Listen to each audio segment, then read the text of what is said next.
Assalamualaikum warahmatullahi wabarakatuh. Salam dan bahagia, Bapak dan Ibu guru hebat.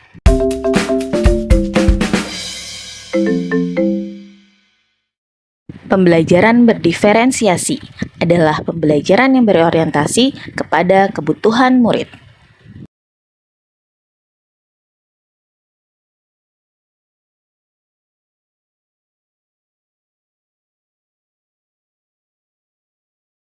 Untuk mengetahui kebutuhan belajar murid, menurut Tomlinson, ada 3 aspek yang perlu diperhatikan.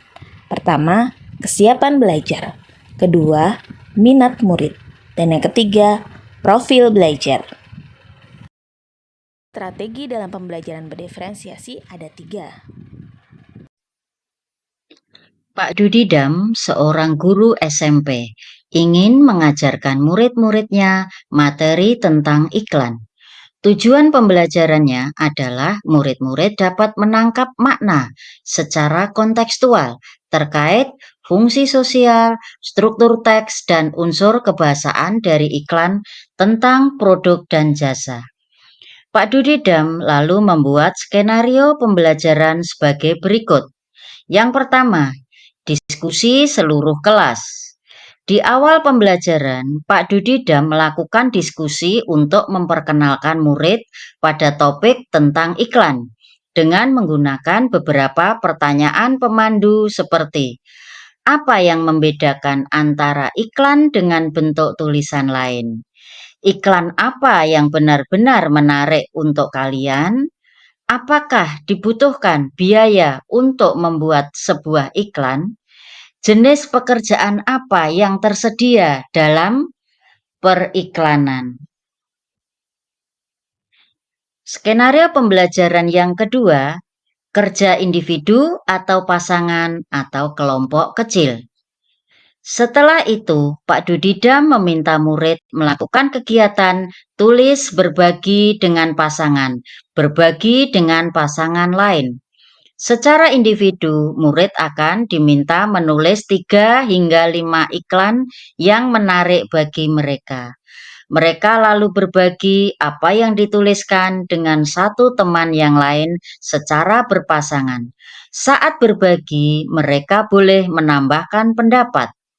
Setiap pasangan kemudian berbagi dengan pasangan lain. Setelah itu, Pak Dudidam melakukan diskusi dengan seluruh kelas. Ia akan menggunakan daftar iklan yang ditulis oleh masing-masing kelompok sebagai contoh, kemudian membahasnya dengan menekankan pada target audiens sasaran, pesan utama, mengapa beberapa iklan lebih efektif daripada yang lain.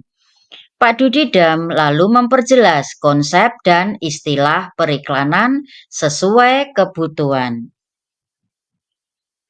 Skenario pembelajaran yang ketiga, kerja kelompok kecil. Murid akan diminta untuk membentuk kelompok yang terdiri dari 4-5 orang untuk mendiskusikan kelebihan dan kekurangan berbagai jenis iklan. Setiap kelompok akan diberikan selembar kertas dan bekerja di meja makan. Setiap lembar kertas grafik memiliki tick chart untuk menuliskan kelebihan dan kekurangan untuk jenis iklan tertentu, misalnya radio, TV, internet, cetak, billboard. Setiap kelompok akan melakukan brainstorming dan mencatat 2 kelebihan dan 2 kekurangan dari jenis iklan tertentu. Dengan menggunakan isyarat yang diberikan guru, setiap kelompok kemudian pindah ke meja kelompok lain.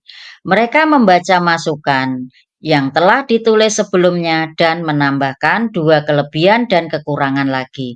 Terus berlanjut demikian sampai setiap kelompok memiliki kesempatan untuk membahas semua jenis iklan. Skenario pembelajaran yang keempat, Pak Dudidam lalu mengumpulkan kembali murid sebagai satu kelompok besar. Ia lalu memfasilitasi diskusi yang diperlukan untuk memperjelas dan atau memperluas pemahaman konsep seperti target audiens, kejelasan pesan, dan penggunaan fitur kebahasaan dan desain seperti pemilihan judul, teks, gambar, dan format. Skenario pembelajaran yang kelima, Pak Dudidam lalu memberikan tugas individu. Ia memberikan penugasannya sesuai dengan kemampuan murid. Tugas yang harus dikerjakan murid adalah membuat iklan yang secara efektif akan mempromosikan produk atau jasa atau acara sesuai dengan yang dijelaskan dalam skenario yang diberikan. Skenario pembelajaran yang keenam, Pak Dudidam menetapkan skenario tugas yang berjenjang sesuai dengan pengetahuan dan pemahaman konsep murid-muridnya. Perbedaan skenarionya adalah skenario pertama bersifat lebih konkret dan struktur dengan petunjuk langkah demi langkah dan mencakup semua informasi yang diperlukan untuk menyelesaikan tugas. Skenario yang kedua kurang terstruktur dan lebih terbuka dibandingkan skenario yang pertama. Dan skenario 3 bersifat konseptual dan terbuka dan membutuhkan riset.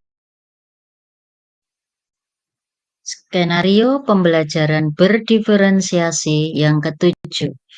Pak Dudidam mendorong murid untuk memilih lokasi di kelas yang mendukung cara mereka belajar dengan baik. Misalnya, sendirian di tempat yang tenang, dekat teman untuk memudahkan bertanya jika bingung, atau di area ruangan yang lebih ramai bersama murid-murid lain yang memungkinkan mereka untuk saling berbagi ide.